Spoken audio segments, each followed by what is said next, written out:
বেশ কিছুদিন আগে মা গ্রামে গিয়েছিল, মাকে বলেছিলাম নারিকেল আনতে, তো সেখান থেকে একটা নারিকেল ভেঙে আমি নিয়েছি। আজকে আমি রান্না করব বিন্নি চাউল। আসসালামু আলাইকুম, সবাই কেমন আছেন? আজকেও আমি বিন্নি চাউলের ভাত রান্না করব, কিন্তু অন্যরকমভাবে। তো আমি চালটাকে সারা রাত ভিজিয়ে রেখেছি, ভিজিয়ে রেখে সকালে ভালো করে ধুয়ে ছেঁকে নিয়েছি। ছেঁকে একটা ফ্রাই প্যানের পাতিলে পানি দিয়ে তারপর সেটাতে আমি চালনি বসিয়ে নিয়েছি। চালনি বসিয়ে তার মধ্যে চালগুলো দিয়ে ঢেকে দিয়েছি হাই হিট দিয়ে।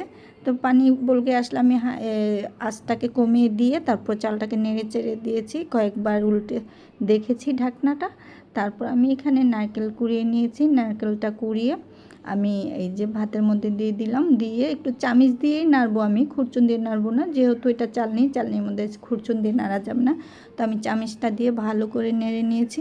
এখানে আমি চিনিও দিয়ে দিয়েছি সামান্য পরিমাণ, আর লবণ দিয়ে দিয়েছি, দিয়ে ভালো করে এটা প্রায় পায়েসের মতো, পিঠার মতো হয়েছে। খেতে কিন্তু দারুণ মজার হয়েছে। বিন্নি চাউলের ভাত আপনি পায়েস রান্না করে খেতে পারেন, ভাত রান্না করে খেতে পারেন, ভাতের সাথে শুটকি ভর্তা দিয়ে, মুরগির ঝোল দিয়েও খেতে পারেন, খুবই টেস্টি মজার হয়। তো আজকে আমার ভিডিওটা এ পর্যন্ত। সবাই ভালো থাকবেন, সুস্থ থাকবেন। আমার ভিডিওটা ভালো লাগলে লাইক, কমেন্ট, শেয়ার করে দিবেন। আল্লাহ হাফেজ।